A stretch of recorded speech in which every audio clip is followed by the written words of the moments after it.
오늘 또 주보 일면의 글을 함께 보면서 강론에 들어가겠습니다. 우리 교회 이야기 5번째입니다. 지상의 교회는 전투적인 교회입니다. 우리 교회도 출발하면서부터 전투적인 교회로 걸어간 행진을 했습니다. 지난주까지 1차 대전 이야기를 했다면 오늘부터는 2차 대전 이야기를 하겠습니다. 1차 대전보다는 수월했으나 우리의 전투는 끝나지 않았습니다. 성도의 가정에서 예배를 드리던 우리는 상가로 이전하기로 했습니다. 하지만 당시에는 상가가 많지 않아 쉽지 않았습니다. 그래서 우리는 강선마을에서 구곡마을에 있는 상가 지하로 이전했습니다. 청년들이 나서서 직접 칸막이를 하며 함께 자당면을 먹었던 기억이 납니다. 그 청년들을 잊을 수가 없습니다. 청년들이 살면 교회가 사는 것을 경험했습니다. 청년들의 수고로 모든 준비를 마친 우리는 그곳에서 예배를 드리기 시작했습니다. 청년 찬양단도 발족하여 활기가 넘쳤습니다. 그때 우리 교회에 등록하여 함께 교회를 이루었던 분이 몇 분 있었습니다. 그 중에 한 분이 김미화 권사님입니다. 김미화 권사님의 딸들인 성은, 혜은, 나리자매는 어렸으나 장성하여 지금도 함께 교회를 이루고 있습니다. 우리는 얼마 후에 구곡마을 17단지 상가 2층으로 이전했습니다. 그곳에 있던 교회가 다른 곳으로 이전하면서 우리가 그곳으로 이전했습니다. 우리 교회는 얼마 동안 평안을 누렸습니다. 새로운 성도들도 함께 하기 시작했고 안정된 상태에서 행진을 해갔습니다. 물론 강선마을에서 고락을 함께 했던 성도들도 여전히 함께 했습니다.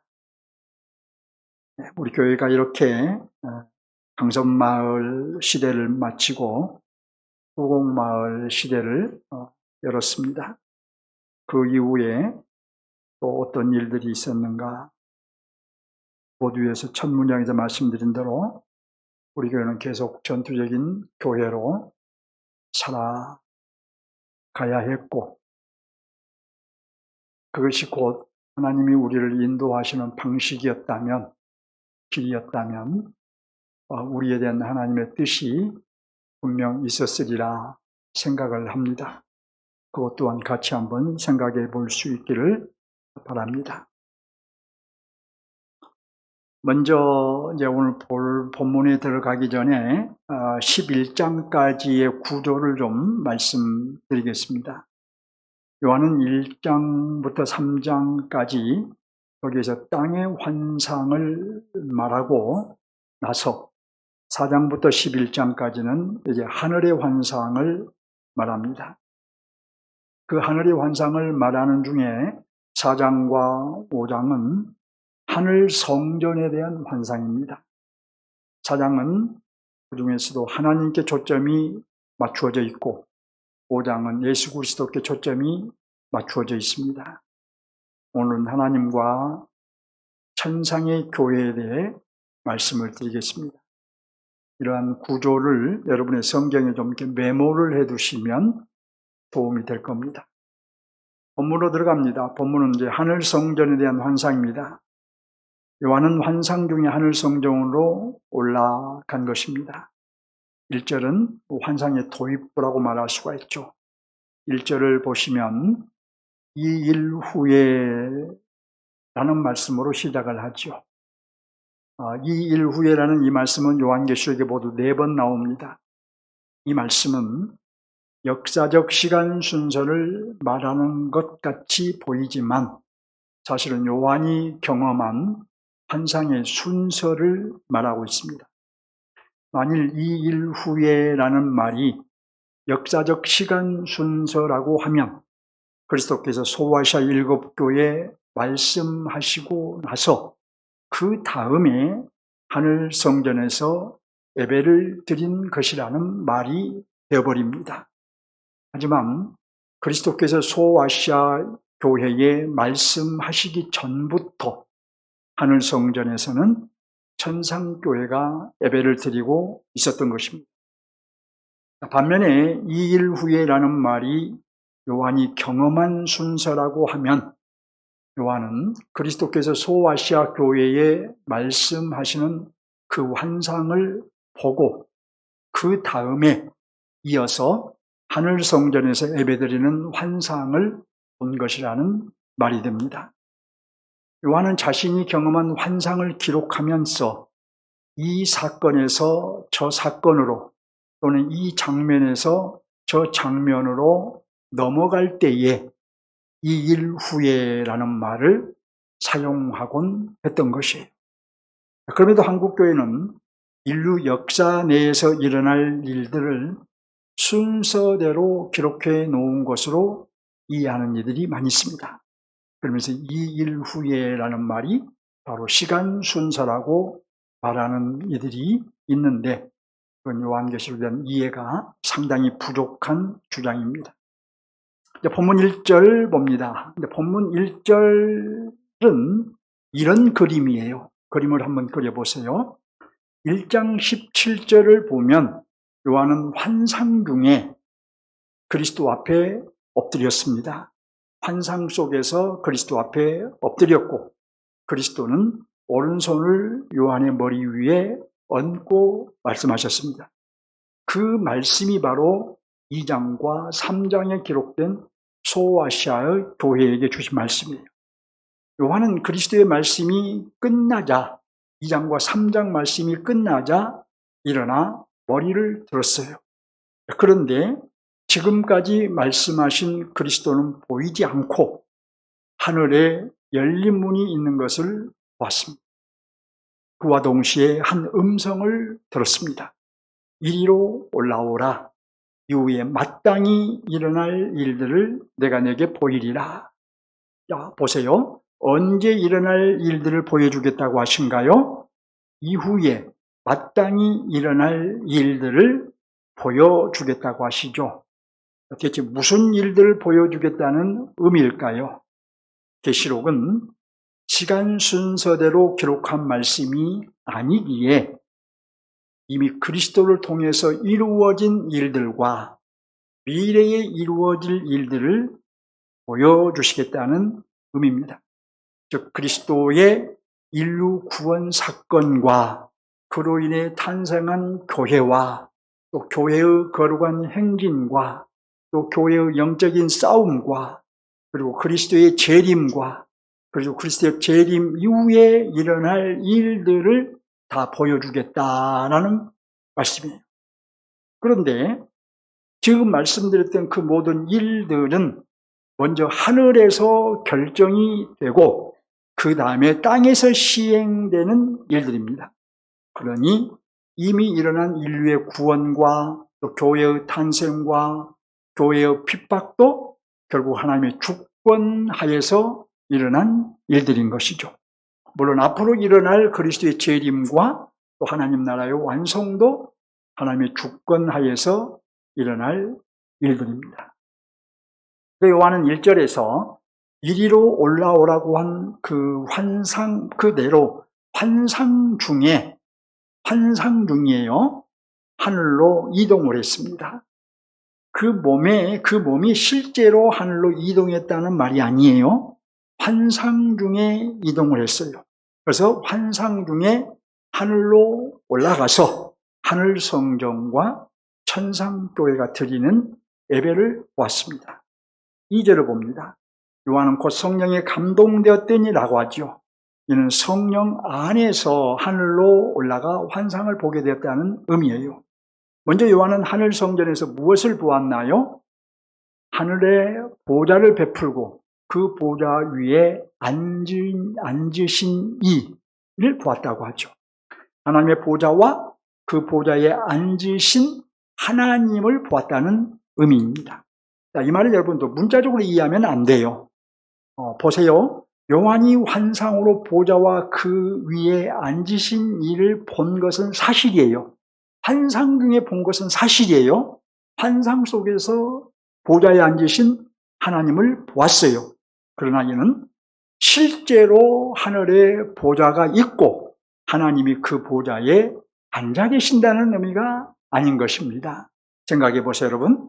하나님은 영이시기 때문에 볼 수 없습니다. 마찬가지로 하나님이 영이시기 때문에 보좌에 앉아 계신 그런 분이 아니에요. 그러니까 요한이 본 것의 의미는 뭐냐? 하나님은 영광 중에 계신 분이고 통치와 심판의 권세를 가진 분이라는 의미인 것입니다. 이제 본문 3절을 봅니다. 요한은 보좌에 앉으신 하나님에 대해 이렇게 묘사합니다. 앉으신 이의 모양이 벽옥과 홍보석 같다. 이렇게 묘사를 하고 또 무지개가 있어 보좌에 둘렸다라고 묘사를 하죠. 또 그 모양이 녹버섯 같다. 이렇게 묘사를 합니다. 요한은 잘 보세요, 여러분. 이다 라고 말하지 않고 뭐라고 말했습니까? 같다라고 했지요. 이걸 주목해야 돼요. 요한이 본 하나님의 모습이 녹버섯이다, 홍보석이다 이렇게 말하지 않고 마치 그와 같다는 의미예요. 녹버섯 같다 이런 의미예요. 이것은 하나하나의 의미를 부여하는 것보다는 전체적으로 하나님의 영광과 또 위엄과 또 아름다움을 묘사하는 것으로 이해하는 것이 좋습니다.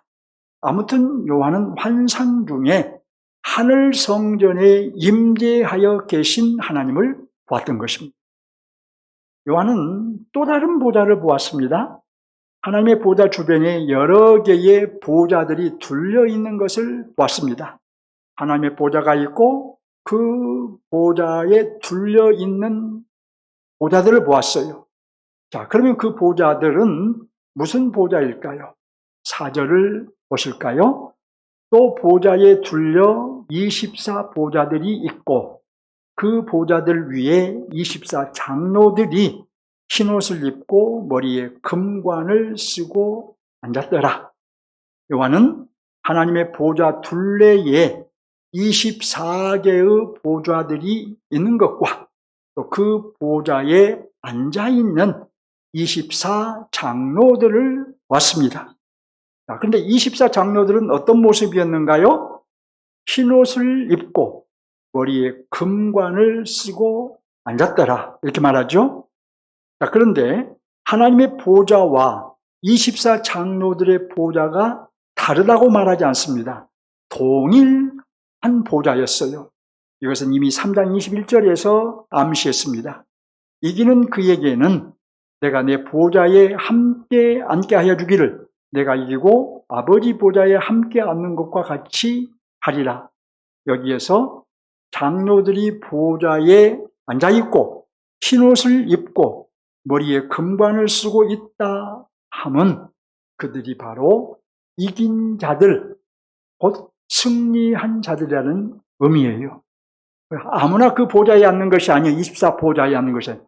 이긴 자들이 앉는 보좌이고 그 승리한 자들이 앉는 보좌예요. 그러면 이 장로들은 구체적으로 누구를 상징할까요? 요한이 환상으로 본 것은 상징인데 누구를 상징할까요? 누군가를 상징하겠죠? 24 장로들은 이것은 12지파로 대표되는 구약의 백성들과 또 12사도로 대표되는 신약의 백성들을 상징합니다. 그러니까 12 더하기 11은 24가 되죠? 그래서 24 장로들이 24 보좌에 앉아있다고 지금 묘사를 한 거예요. 결국 24 장로들은 구원받은 하나님의 백성들로 지금 하늘 성전에 거하는 천상교회를 상징한 것이에요. 이제 5절을 봅니다. 요한은 하나님의 보좌로부터 번개와 음성과 우레소리가 나는 것을 들었습니다. 그것은 종말론적인 사건들이 이미 하늘에서 일어나고 있음을 의미해요. 구원받을 자의 구원과 또 주님의 재림과 또 재림 주의 심판이 이미 하늘에서 결정된 것입니다. 하늘에서 결정되지 않았는데 그런 일들이 일어날 일은 없어요. 따라서 지금 그 일들이 일어나고 있는 거예요. 하늘에서 결정되었으니까 지금 이 일들이 1세기 당시에도 지금도 그 일들이 일어나고 있는 거예요. 따라서 우리는 6장부터 재앙, 곧 심판에 대한 말씀이 나오는데 왜 바로 이어서 4장과 5장 이 하늘의 환상을 보고 나서 6장부터는 바로 이제 심판 재앙이 나오느냐? 그 이유는 방금 말씀드린 대로 하늘에서 결정된 것이 이제 이 땅에서 일어나고 있음을 의미한 것이에요. 그러니까 6장부터 나오는 세 종류의 심판, 인재양, 나팔재앙, 대접재앙은 지금 이 땅에서 일어나고 있는 재앙, 곧 심판을 의미한 것이죠. 그러니까 다시 말씀드리자면 6장부터 나오는 심판, 곧 재앙은 그리스도의 초림으로 이미 집행되기 시작을 했어요. 그리고 지금도 역사 내에서 집행되고 있어요. 그리고 그리스도의 재림 직전까지 이 일들은 다 집행될 것입니다. 자, 그러니까 지금 6장부터 나오는 이 재앙, 이 심판이지요. 자, 이것을 생각하면서 우리 그리스도인은 자꾸 하나님의 사랑만 볼 것이 아니라 라는 것을 깨달아야 돼요. 하나님의 심판도 우리는 볼 수 있어야 되고 하나님의 심판도 깊이 생각을 해야 돼요. 우리는 그저 하나님 사랑을 자꾸 노래하고 하나님의 사랑만 생각하는데 하나님의 사랑이 말로 표현할 수 없이 크다는 것은 누가 말하기도 부정할 수가 없어요. 그러나 동시에 우리는 하나님의 심판도 볼 수 있어야 한다는 거예요.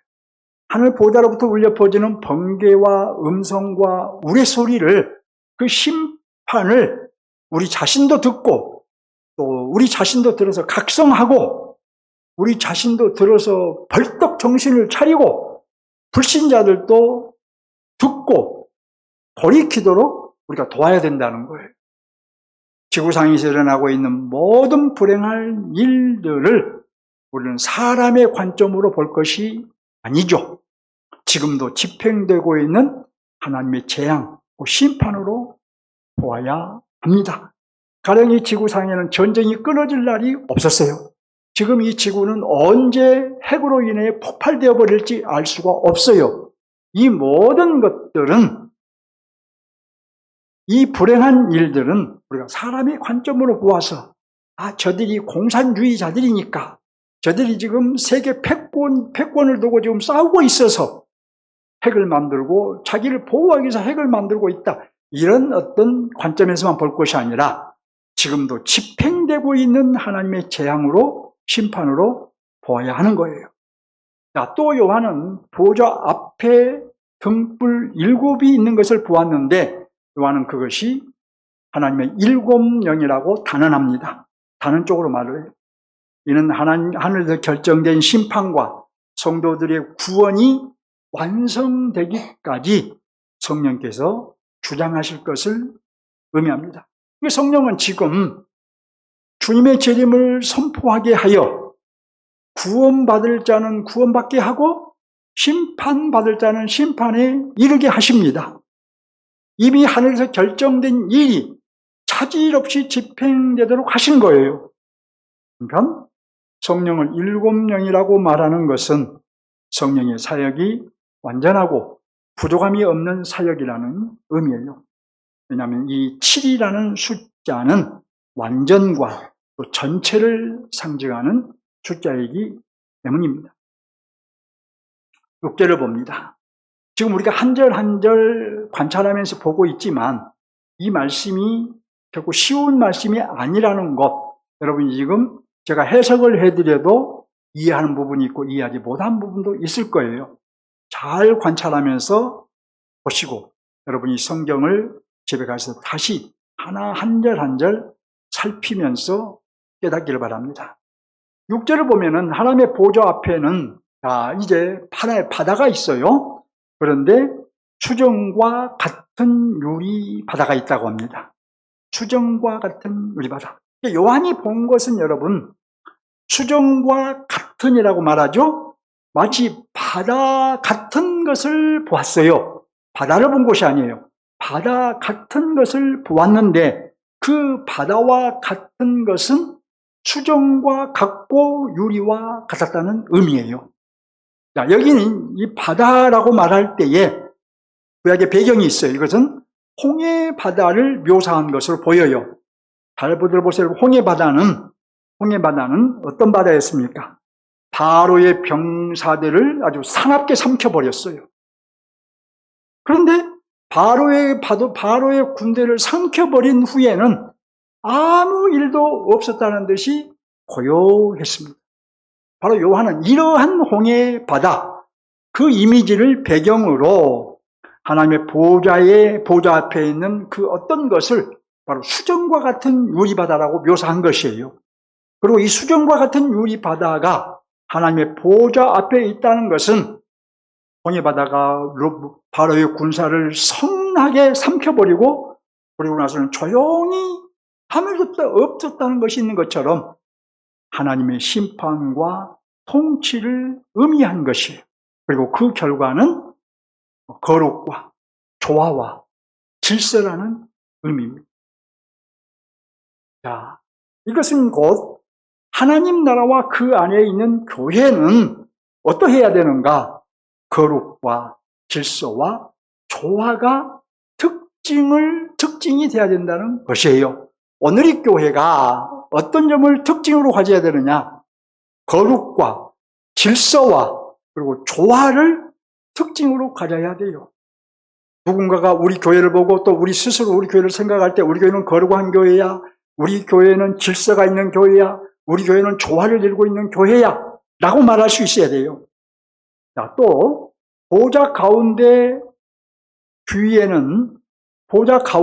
그 주위에는 네 생물이 있다고 하며 그 네 생물은 앞뒤에 눈들이 가득하다. 아주 눈이 수백 개가 있었나 봐요. 눈들이 가득하다. 이는 하나님의 뜻을 하나도 놓치지 않는 그 열정과 또는 탁월한 통찰력을 가지고 있다는 의미로 이해가 됩니다. 7절 봅니다. 7절에서 네 생물에 대한 얘기를 계속합니다.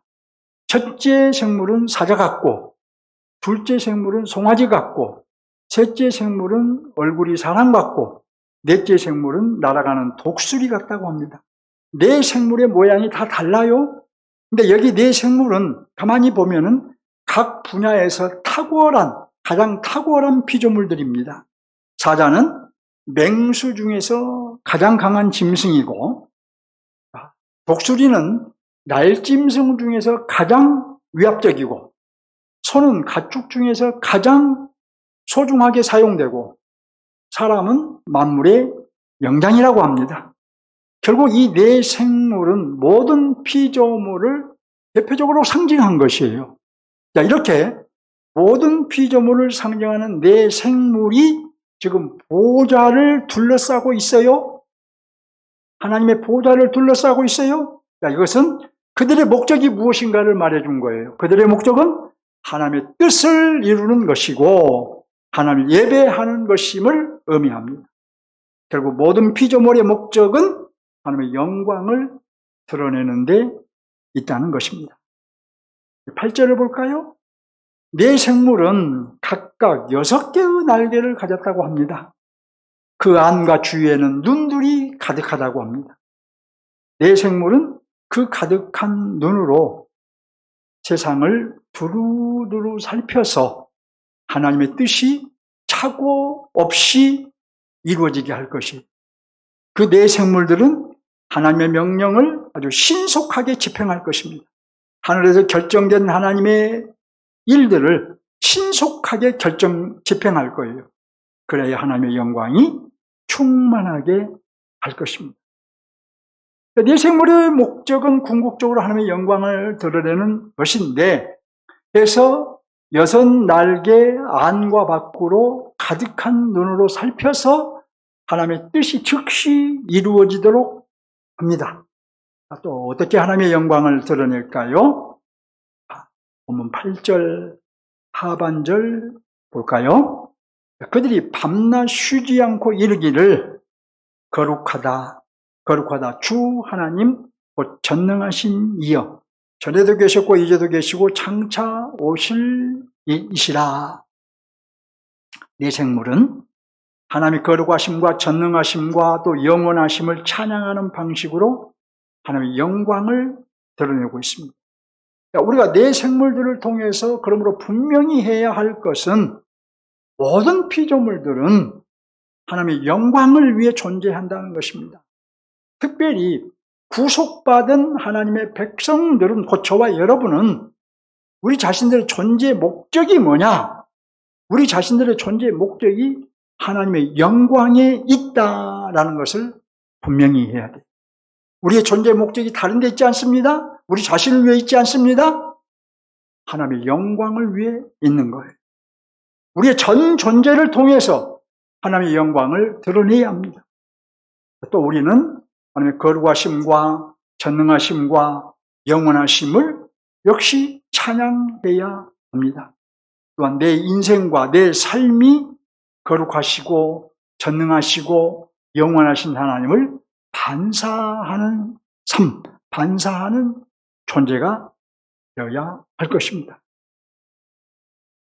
내 생물만 하나님을 찬양하는 것이 아니라 구원받은 하나님의 백성들도 하나님을 경배하는 것이 당연하겠죠. 구원받은 성도들은 어떻게 경배하는가 봅시다. 9절 봅니다.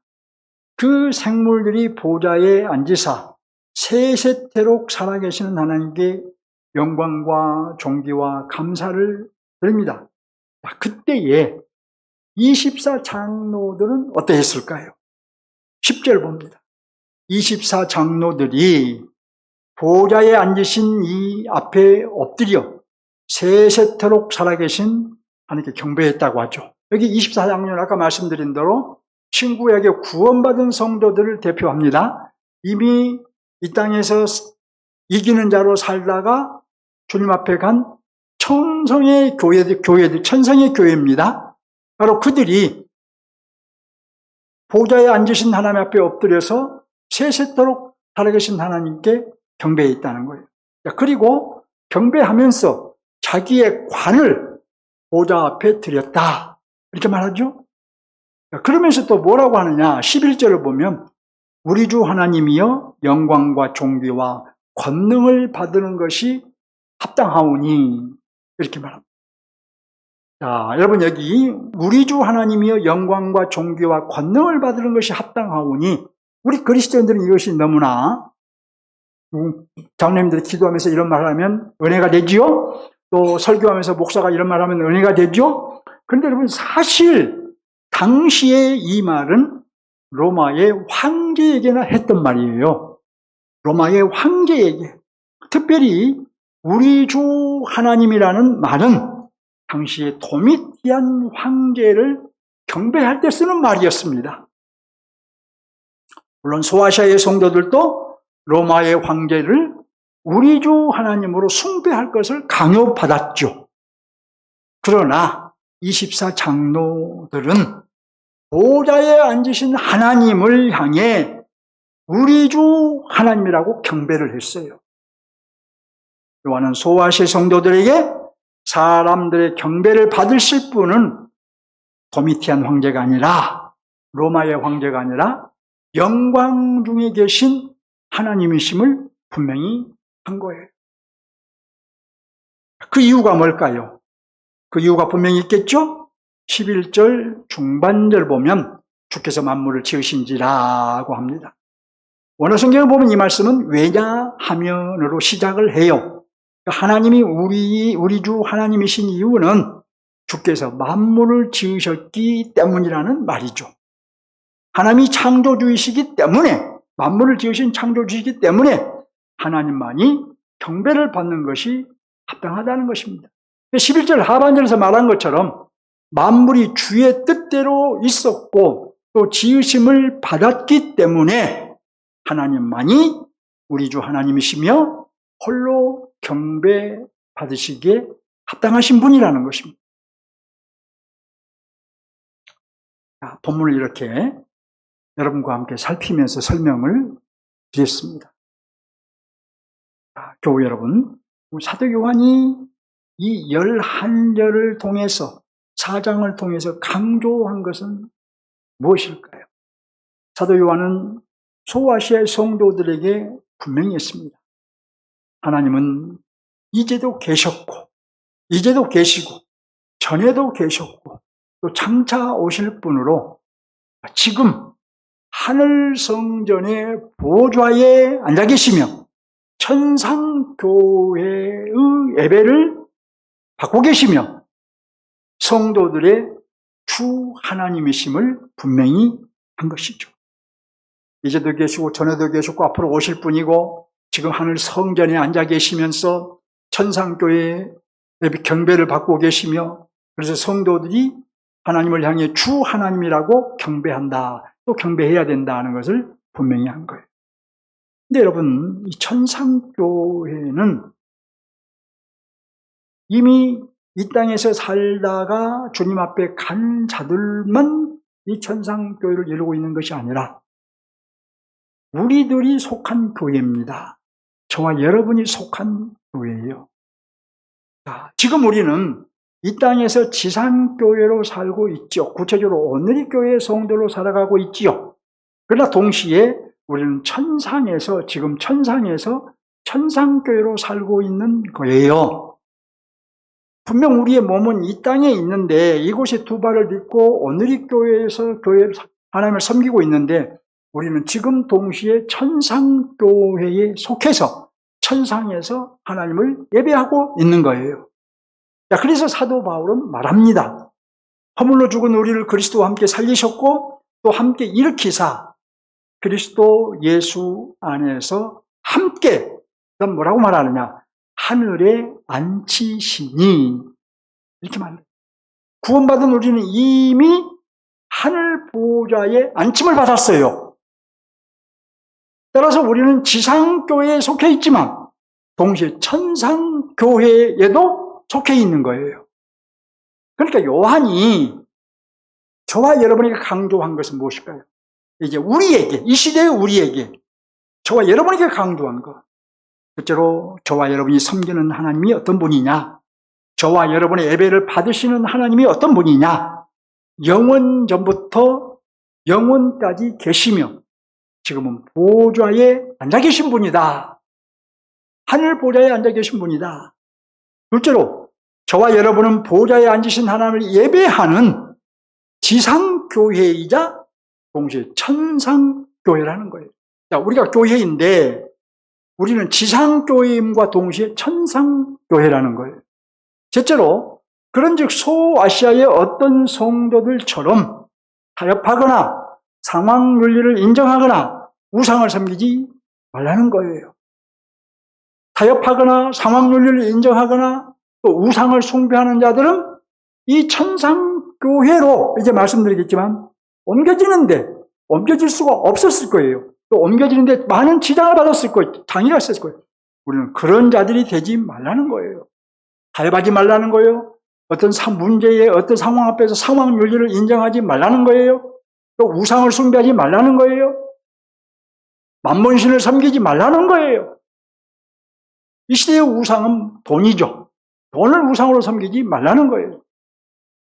오직 보좌에 앉으신 우리 주 하나님만 섬기라고 지금 요한이 우리에게 말하고 있는 거예요. 요한이 그러니까 우리에게 준 메시지는 너희는 이미 천상의 교회인즉 오직 주 하나님만 섬기는 자로 살아야 한다. 이 지상에 속한 교회지만 이미 천상의 교회가 되었은즉 주 하나님만 섬기는 자로 살아야 한다는 것입니다. 첫째, 본문의 핵심 메시지를 적용합니다. 제 강론은 두 가지 면에서 적용을 하지요. 먼저 핵심 메시지를 적용하고 그다음 하나님 나라 관점에서 적용을 하지요. 하지만 오늘은 핵심 메시지만 적용을 할 것이고 하나님 나라 관점에서 적용하는 것은 다음 주로 미루겠습니다. 강론을 준비하고 보니까 너무 양이 많아가지고 한 번에 다 할 수가 없었어요. 없겠다 싶었어요. 자, 본문의 핵심 메시지가 뭡니까? 너희는 이미 천상의 교회가 되었은즉 오직 주 하나님만 섬기는 자로 살아야 한다는 거예요. 자, 이 핵심 메시지가 우리에게 요구하는 것은 무엇일까요? 자, 당시의 성도들이 로마 황제의 핍박에도 믿음을 지켰듯이 또 곧 순교를 당하는 순간에도 믿음을 지켰듯이 우리도 어떤 환경이 타협을 요구해도, 믿음의 타협을 요구해도, 신앙의 길을 타협할 것을 요구해도 그 타협을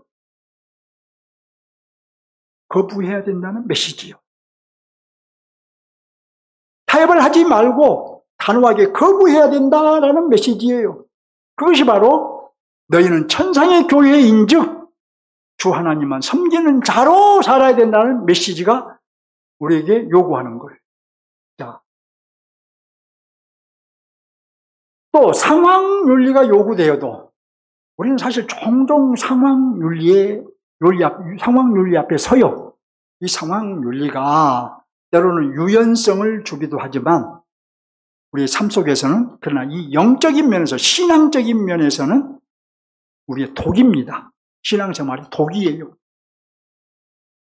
이 상황윤리가 요구되어도, 신앙적인 면에서 상황윤리가 요구되어도 그걸 인정하고 들어가지 말라는 거예요. 하나님만이 우리 주 하나님이심을 고백하며 우리의 믿음을 굳게 지켜야 한다는 메시지예요. 그리하여 천상의 24장로들처럼 하나님께 세세토록 영광을 돌리는 자가 되라, 이 메시지예요. 그런즉 우리는 깨어있는 그리스도인이 돼야, 깨어있어야 타협도 상황윤리도 거절하죠. 깨어있지 못하면 타협을 해버리고 세상 가치에 우리의 시선을 돌리고 그렇게 살아갈 수밖에 없잖아요. 깨어있어야 돼요. 타협하거나 상황윤리를 인정하면 여러분, 우리가 이 땅에서도 실패하고 그리스도인에서 이 땅에서도 실패하고 천상의 교회로 옮겨질 수 없습니다. 그럼 어떻게 믿음을 지켜서 이기는 자가 될 수 있을까요? 자, 오늘 제가 강조하고 싶은 것 하나는 우리 자신이 누구인가를 알아야 한다는 거예요. 여러분 자신이 누구인가, 어떤 존재인가를 알아야 된다는 거예요. 자, 우리가 교회에서 어떤 직분을 가지고 있든 자, 그 모든 것을 다 내려놓고 내가 어떤 존재인가, 누구인가, 근데 우리가 무엇을 할 것인가 보다 우리는 교회 생활하면서 이 땅에 내가 무엇을 할 것인가, 이런 걸 많이 생각하는데 그것보다 현재의 우리 자신과 미래의 우리 자신을 정확하게 아는 것이 더 중요해요.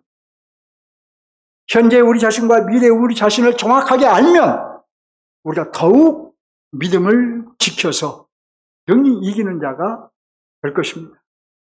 그러면 여러분, 우리는 누구일까요? 우리는 어떤 존재일까요? 현재의 우리는 그러니까 소위 어떻게 좀 이걸 설명해 볼까 생각하는 가운데 이중국적자라는 말로 설명을 하고 싶어요. 이중국적자. 이중국적자라는 것은 어떤 사람이 한국 국민으로서 국적도 가지고 있지만 또 미국에서 미국 국민으로의 국적도 가지고 있죠. 이걸 이중국적이라고 하죠. 자, 우리는 이중국적자와 같아요. 그러니까 어떤 사람이 한국 국적을 가지고 있는 것처럼 우리는 지금 지상교회에 속하여 있습니다.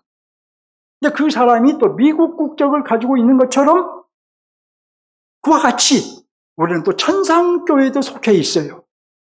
하지만 우리는 곧 지상교회에서 천상교회로 완전히 옮겨져서 천상교회로서 보좌에 앉아 세세토록 하나님을 섬길 거예요. 자, 우리에 대한 이런 이해가 분명하면 우리는 어떤 삶을 추구할까요? 나는 지금 현재는 지상교회에 속해 있지만 동시에 천상교회에 속해 있고 얼마 가지 않으면 나는 지상교회에서 천상교회로 완전히 옮겨질 것인데, 그런 존재인데 라고 나를 이해하면 어떤 삶을 추구하게 될까요? 여러분, 우리의 신앙과 인격이 자라고 변화되는 삶을 우리는 추구하게 될 거예요. 자, 첫째로 우리는 천상의 교회로 완전히 옮겨가기 위해서, 그런 성도가 가만히 있다고 해서 천상교회로 우리가 옮겨가는 것이 아니에요. 계시록에서 강조하는 것은 그것이 아니에요. 그에 합당한 신앙과 인격을 갖추어야 되기 때문에, 이 합당한 신앙과 인격을 갖추기 위해서 우리는 힘쓸 거예요. 우리의 목표가 천상교회로 옮겨가는 것이기 때문이에요. 둘째로 세상과 육신적 삶의 초점을 맞추지 않고 오직 그리스도와 그의 나라에 초점을 맞출 것이기 때문입니다. 우리가 세상과 육신적인 삶의 초점을 맞추고 살면 천상교회로 우리가 옮겨진다는 것을 보장받지 못해요. 셋째로 하나님만이 우리 주 하나님이심을 고백하며 어떤 상황에서도 우리의 믿음을 굳게 지키는데 힘쓸 것이기 때문입니다. 교우 여러분, 우리의 현재의 나는 어떤 존재이며 미래의 나는 어떤 존재인지 분명하게 아시기 바랍니다. 그냥 이 땅에서 살다 죽으면 천국까지 이런 좀 저급한 신앙 고백하지 마시고, 우리 오늘교회는 그런 신앙을 가지고 있지 않죠? 이 땅에서 뭐 살다가 좀 열심히 신앙생활 한다고 하다가 또 살아가면서 타협도 하고 상황 윤리도 인정하고 주님의 통치를 받다 말다 성령의 인도하심도 내 마음에 들면 따르고 안 들면 받지 않고 이렇게 살다가 주님이 오라 하면 난 뭐 천국 가는 거 아닌가? 이렇게 생각하지 마시라는 거예요. 그렇게 안일하게 생각하지 마시라는 거예요. 지금의 나는 어떤 존재이고 지금의 내 나라는 존재가 미래의 어떤 존재고 천상의 존재로 완전히 옮겨져 가야 된다는 그런 사람이라는 것을 분명히 하라는 거예요. 자, 그런데 여러분 가만히 보면 많은 그리스도인들이 헛발질을 해요. 헷갈리는 삶을 살아요. 제 표현이 지금 전달되기를 바랍니다. 많은 그리스도인들이 헛발질을 해, 신앙생활 하면서. 예, 또 헷갈리는 삶을 살아. 이것이 맞나 저것이 맞나, 이렇게 살아야 되나 저렇게 살아야 되나, 내 주관대로 살아요. 근데 여러분 그건 현재의 자신과 미래의 자신을 알지 못하기 때문일 거예요. 현재의 자신과 미래의 자신을 알게 되면 지금은 지상교회에 속해 있지만 동시에 물론 천상교회에도 속해 있지만 이제 지상교회의 국적을 버리고 나는 천상교회로 온전히 들어갈 것이다 라는 것을 분명히 알면 그 나라에 들어가기 위해서 그 천상교회에 속하기 위해서는 우리가 이 땅에서 헛발질 할 수 없겠죠? 헷갈리는 삶 살 수 없겠죠? 우리가 미래의 천상교회로 완전히 옮겨가기를 원하는 그리스도인은 정신을 차리고 똑바로 차리고 또 똑바로 걸어가기 위해서 힘쓰고 애를 쓸 거예요. 그냥 그렇게 내 생각대로 살지 않을 거예요. 그러니까 우리는 나의 현재와 미래를 정확하게 알아서 세상 나라와 또 하나님의 나라를 왔다 갔다 할 것이 아니라 분명하게 두 발을 초점을 하나님 나라에 맞춰야 합니다. 내 인생의 초점을 하나님 나라에 분명하게 맞추고 사는 그리스도인이 되어야 돼요. 여러분의 인생의 목표, 여러분의 삶의 목표, 여러분의 지금 시선이 이 땅에 있는가, 하나님 나라에 있는가, 그 초점을 분명하게 하고 살자는 거예요. 오늘 교회 성도는 이러한 거룩한 목표를 가져야 합니다. 이러한 거룩한 목표를 갖자고 저는 여러분의 지금까지 수십 번 또는 수백 번 강조하면서 왔습니다. 우리 메시지가 뭡니까 여러분? 너희는 이미 천상의 교회가 되었은즉 오직 주 하나님만 섬기는 자로 살아야 한다는 것이잖아요.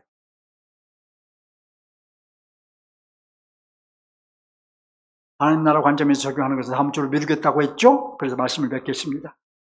우리는 이미 천상의 교회에 속한 자들입니다.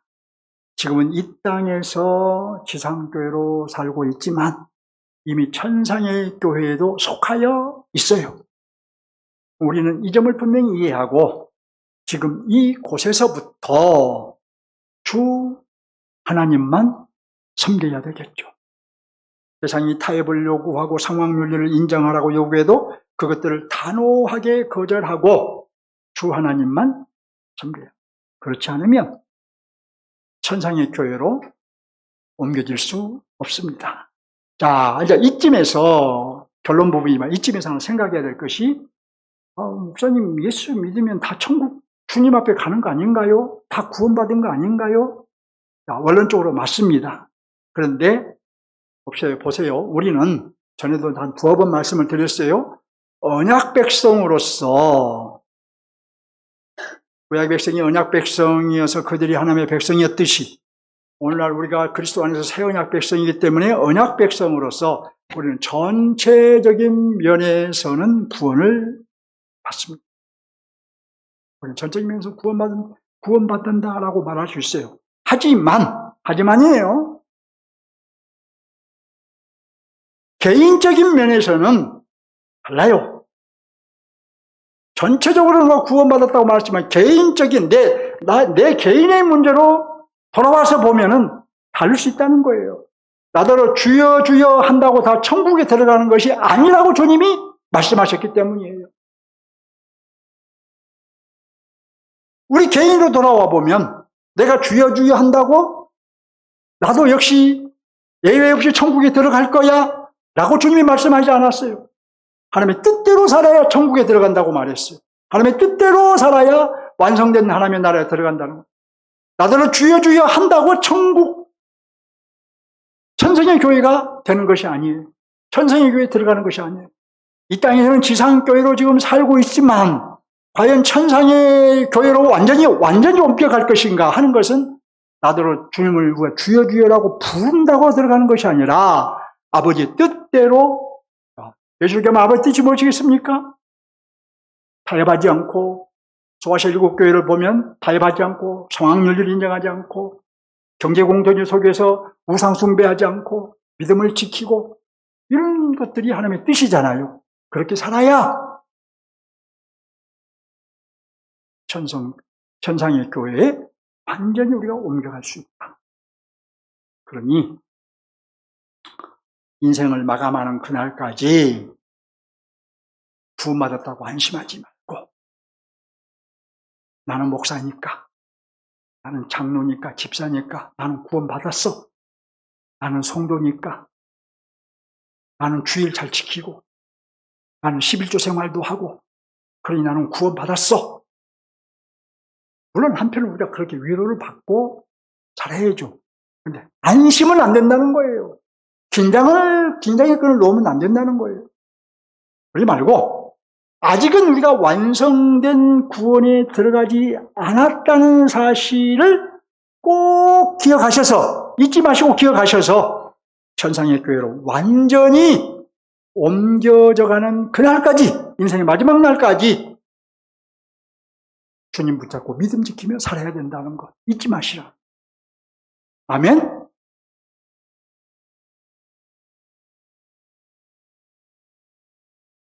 천상의 교회에 가서 형제님, 자매님 서로 알아보고 서로 그렇게 부르며 만나서 기뻐하고, 옛날에도 말씀드렸던 것처럼 이 땅에서 신앙생활했던 추억을 나누며, 무엇보다도 오늘 24장로들처럼 우리의 관을 벗어서 하나님을 드리며 하나님께 경배하며 보좌에 앉아서 말이에요.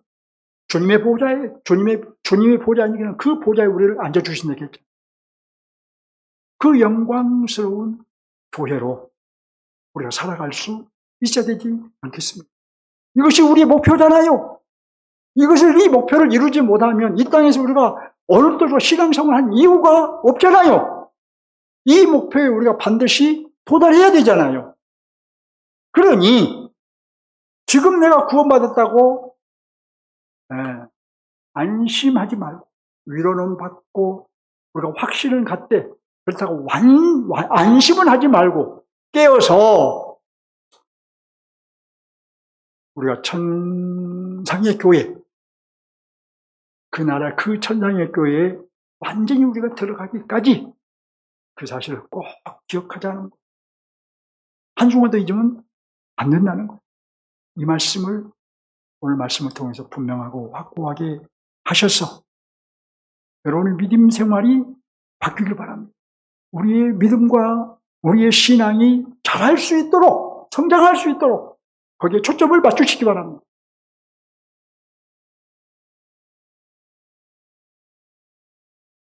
우리 하나님을 향해 반드시 한 걸음 더 나갑시다.